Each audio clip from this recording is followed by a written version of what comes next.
పింఛను తీసేశారమ్మా ఇది పింఛను అదే ఏ గవర్నమెంట్లో తీసేశారు పింఛను? జగన్మోహన్ రెడ్డి వచ్చాక తీసాడు పింఛను. సర్టిఫికేట్లో మీకు ఎంత ఉంది వికలాంగతత్వం? 100% వికలాంగతత్వం ఉంది. ఇప్పుడు మీ పింఛను పీకేశాడు.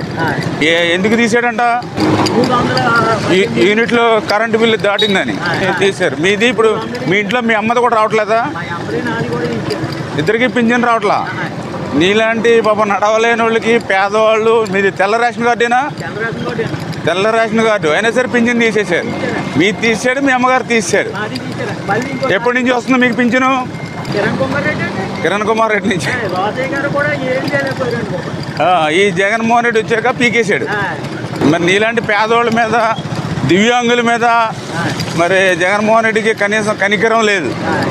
అంత కక్ష లేదమ్మా. ఈసారి నీకు పాపం ఏదైతే తీసేసిన పింఛన్ ఏదైతే ఉందో మీది, మీ అమ్మగారిది కూడా ఏదైతే ఉందో అవన్నీ రెక్టిఫై చేస్తాం. చాలామందికి ఇలాగే పెన్షన్లు తీసేశారు. నీకు ఇలాగే 4-5 లక్షల మంది పింఛన్లు పీకేశాడు.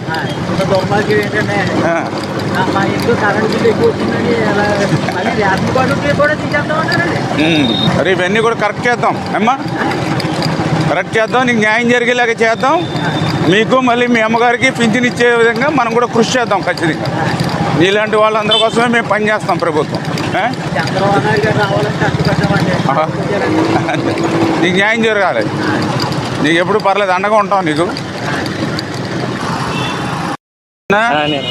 జగన్మోహన్ రెడ్డి తీసేసిన పింఛను మళ్ళీ నీకు ఇప్పిస్తాను, నీకు మీ అమ్మకి అమ్మా.